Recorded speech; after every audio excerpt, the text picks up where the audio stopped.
नमस्कार। मध्य प्रदेश व उत्तर प्रदेश की सीमा पर बसा हुआ एक ऐसा स्थान जहां प्रभु श्री राम ने बिताए अपने जीवन के 11 वर्ष। इस स्थान को हम चित्रकूट के नाम से जानते हैं।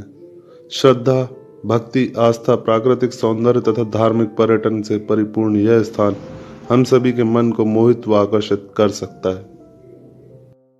हिंदुओं के सबसे पवित्र व प्राचीन धामों में से माने जाने वाला स्थान है चित्रकूट, जहां पहुंचने पर हम प्रभु श्री राम के इस भक्ति सागर में समाहित से होते जाते हैं।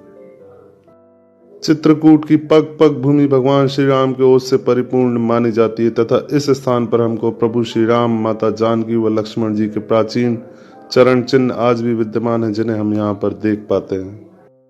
साथ ही साथ हमें ऐसे स्थान भी दिखाई देते हैं जो हमें न केवल आश्चर्यचकित अपितु अचंभित भी कर सकते हैं, जिसमें हनुमान धारा व गुप्त गोदावरी का नाम लिया जा सकता है।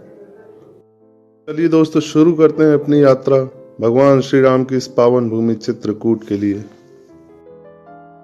चित्रकूट पहुंचने के लिए हमें सबसे पहले चित्रकूट धाम करवी रेलवे स्टेशन पहुंचना होता है, जिसकी दूरी चित्रकूट से लगभग 8 किलोमीटर होती है।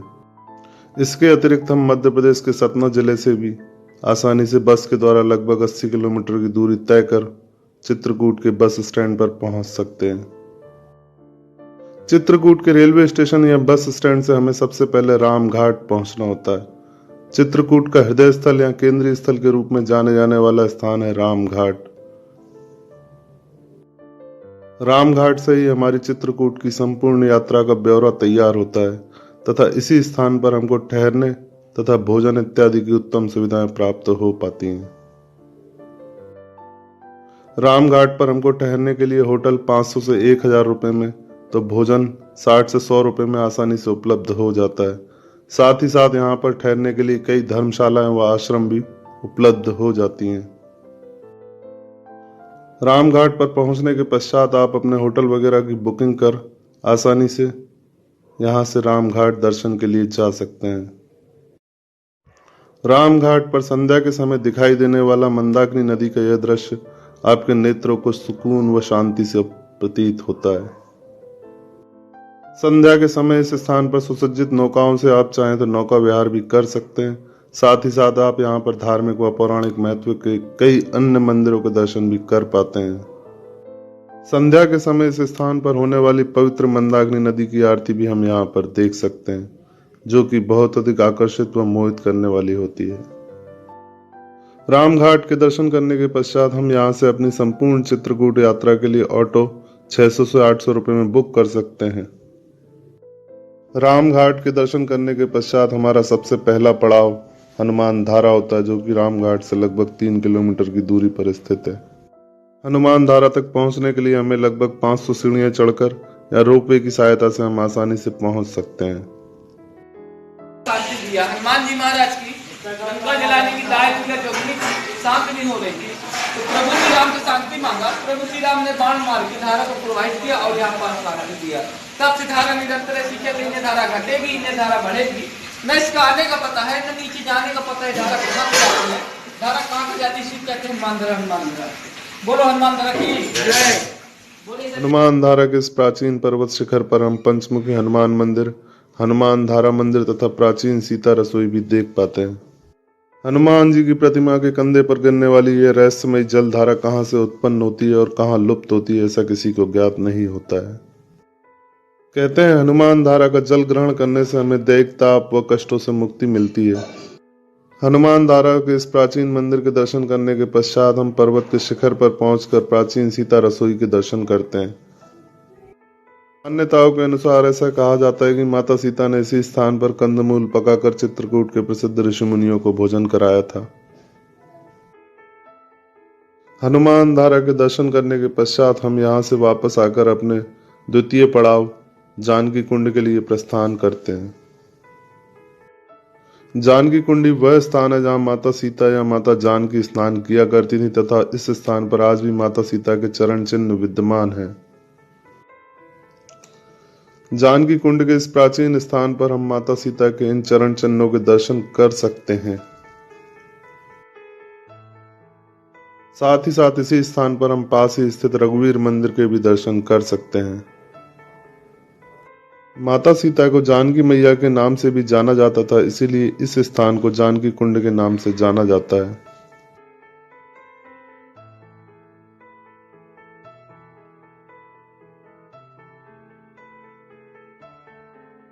जानकी कुंड के दर्शन करने के पश्चात हमारा अगला पड़ाव स्फटिक शिला होता है। स्फटिक शिला वह स्थान है जहां प्रभु श्री राम माता जानकी या सीता मैया के साथ शिला पर बैठकर चित्रकूट की इस अद्भुत सुंदरता को निहारा करा करते थे।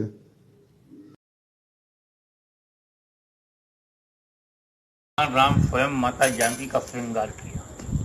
तभी इंद्र के लड़के जयंत को भ्रम हो गया, ये भगवान कैसे हैं जो औरत का श्रृंगार कर रहे हैं। तो वो कौवा का रूप बनाया और सीता चरण चोंच हंसी भागा, माता के पैर में चोंच मार के भागा।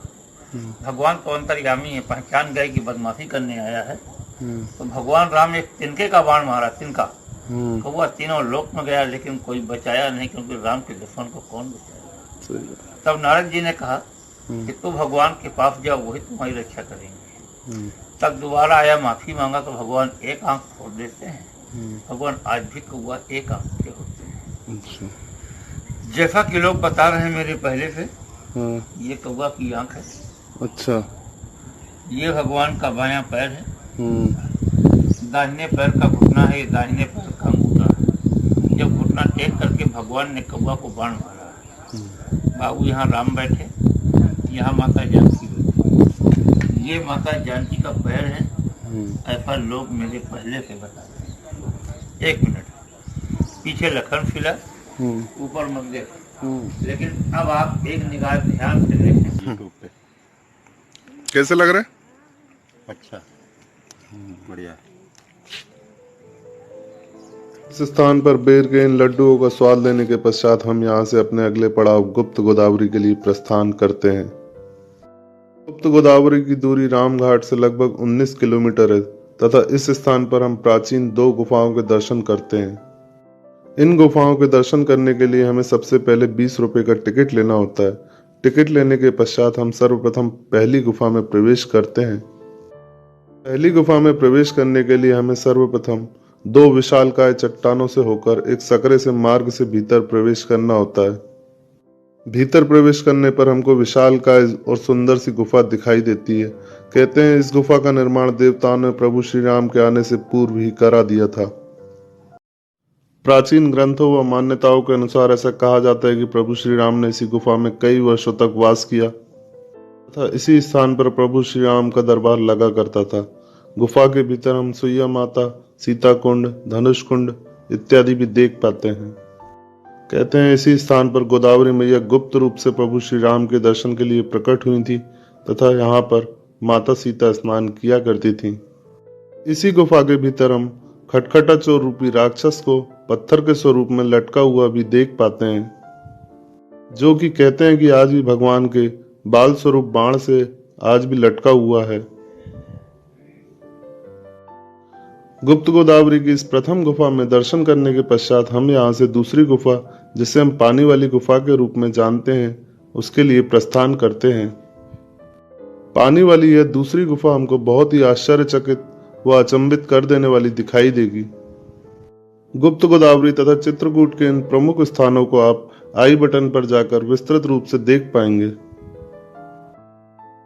गुप्त गोदावरी की इस रहस्यमयी गुफा के दर्शन करने के पश्चात हम वहां से वापस आकर अपने अगले पड़ाव माता अनुसुईया आश्रम के दर्शन करने के लिए पहुंचते हैं।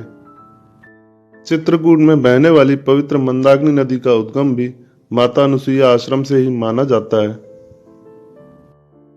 इस स्थान पर हमें एक विशालकाय प्रांगण रूपी मंदिर दिखाई देता है, जिसके भीतर प्रवेश करने पर हम रामायण से जुड़ी हुई अन्य झांकियों को विस्तृत रूप से देख पाते हैं। साथ ही ऐसा कहा जाता है कि इसी स्थान पर माता अनुसुईया ने ब्रह्मा विष्णु महेश को एक बालक रूपी बना दिया था। यह स्थान प्राकृतिक सौंदर्य से परिपूर्ण, बहुत अधिक आकर्षक व मनमोहक सा दिखाई देता है। माता सती अनुसुईया आश्रम के दर्शन करने के पश्चात हम यहाँ से वापस जाते समय लेटे हुए हनुमान जी के दर्शन भी कर पाते हैं।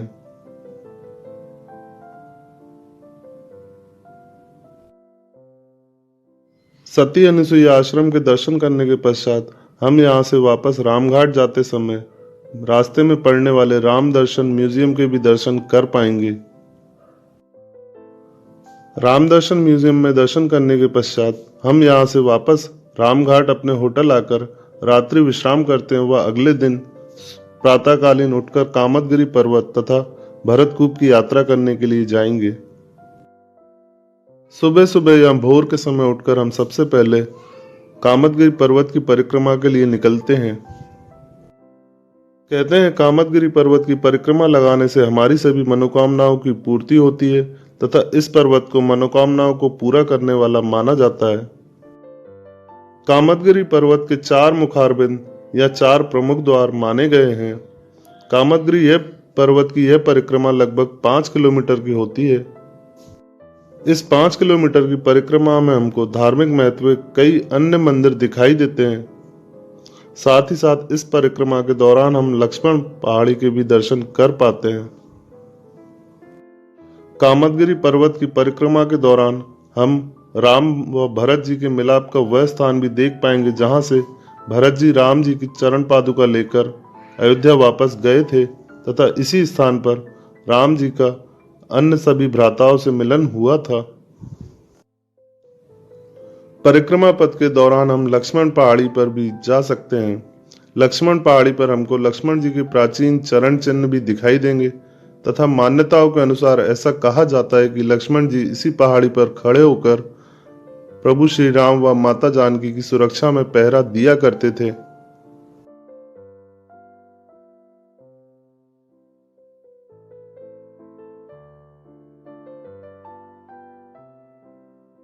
इस स्थान पर हमको लक्ष्मण जी के इस प्राचीन मंदिर के भी दर्शन होते हैं। साथ ही साथ हमको यहाँ पर एक प्राचीन कुआं भी दिखाई देता है।